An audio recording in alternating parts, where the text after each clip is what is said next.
जो चुनाव आयोग ने नई पहलें की हैं, जो कि अब देश भर में भी लागू होंगी, उनके बारे में हम आपको बतला सकें। नेक्स्ट,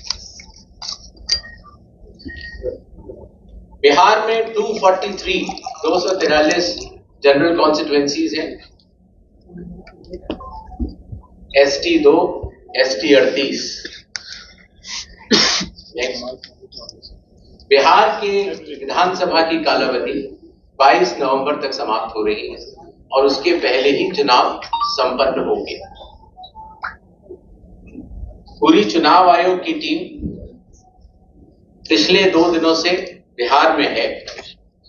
हालांकि इसके पहले भी हमारे वरिष्ठ अधिकारी पूरे बिहार का दौरा कर चुके हैं। आने के बाद सबसे पहले चुनाव आयोग ने बिहार की सभी मान्यता प्राप्त राजनीतिक दलों के साथ बैठक की।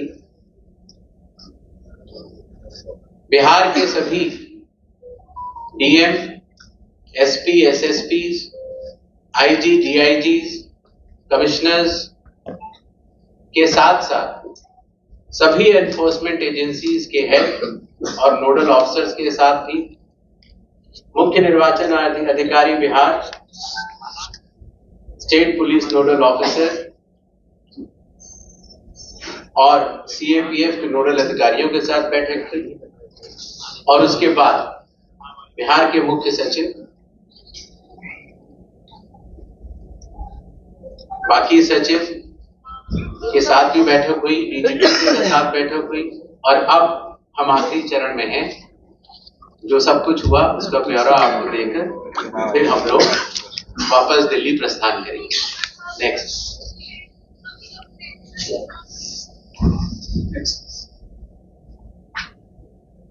बिहार से शुरू होने वाली कुछ पहलों में सबसे पहले परिशीलन, ट्रेनिंग। बूथ लेवल एजेंट्स की पहली बार चुनाव आयोग ने ट्रेनिंग की और बिहार के सभी बूथ लेवल एजेंट्स 1 की ट्रेनिंग कुछ माह पूर्व ही दिल्ली में संपन्न हुई।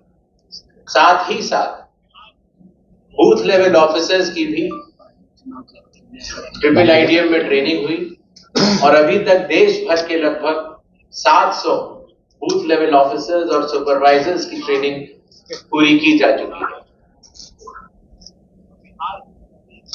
साधारण तौर से पुलिस ऑफिसर्स की ट्रेनिंग जिला या स्टेट में ही होती थी, लेकिन इस बार एक मानक के तौर पर उसको दिल्ली में भी ट्रेनिंग शुरू की गई। मतदाता सूची, इसमें सबसे बड़ी पहल रही विशेष गहन परीक्षण अर्थात स्पेशल इंटेंसिव रिवीजन। ये कार्य 24 जून 2025 से शुरू हुआ और कालावधि पूर्ण होने से पहले ही समयबद्ध तरीके से सभी मतदाताओं के सहयोग के साथ समाप्त हुआ। जो बूथ लेवल ऑफिसर्स, निर्वाचन पंजीयक अधिकारी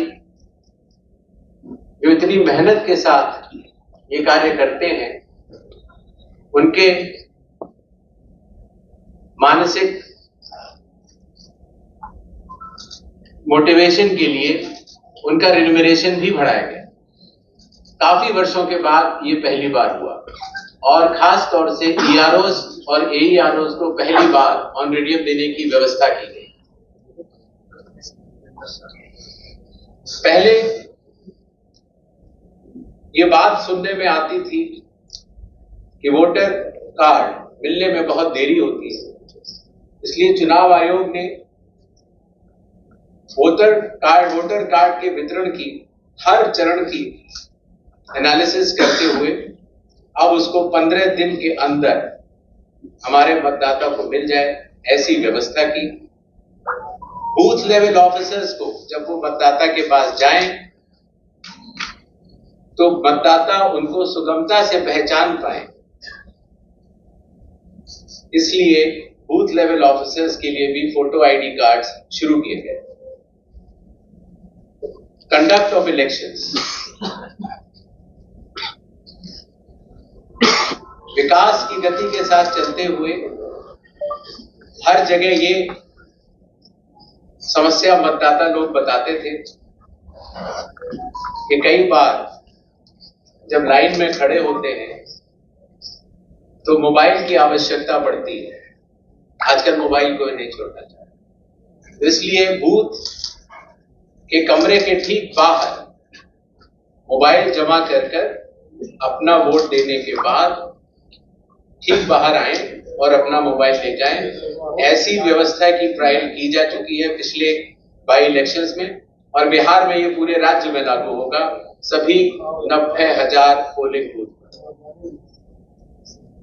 फिर एक बात ये भी समझ में आई कि जो मतदाताओं को वोटर इंफॉर्मेशन स्लिप दी जाती है, जिससे कि उनको पता लग जाए कि ये बूथ कहां पर है, और अगर चाहें तो पहले भी जाके देख सकते हैं, उसमें बूथ की संख्या और पता बड़े फॉन्ट में, अगर आप देखेंगे इसमें तो लाल रंग से उसमें चौकोर किया हुआ है, तो बड़े फॉन्ट पर आप दूर से ही देख सकते हैं, जिससे कि आप अपने मतदान केंद्र में बड़ी सुगमता के साथ जा सकते हैं। इलेक्शन कमीशन ने टेक्नोलॉजी का सहारा कई वर्षों से लिया हुआ है। धीरे धीरे करते करते लगभग 40 एप्लीकेशंस बन चुकी थी, जिसको कि हर मतदाता को या स्टेक होल्डर को बार बार अलग अलग लोड करना पड़ता था। इसलिए सबको मिलाकर एक कंप्यूटर प्लेटफॉर्म तैयार किया गया, जिसका नाम है one stop digital platform ECI net. इसका प्रोग्रेसिव इंप्लीमेंटेशन अभी जारी है और बिहार में इसको लागू भी किया जाएगा, और उसके बाद भी अगर कोई काम बचेगा तो उसको फोन करेंगे। कई बार ये बात भी आती थी कि चूंकि पोलिंग स्टेशंस पर मतदाताओं की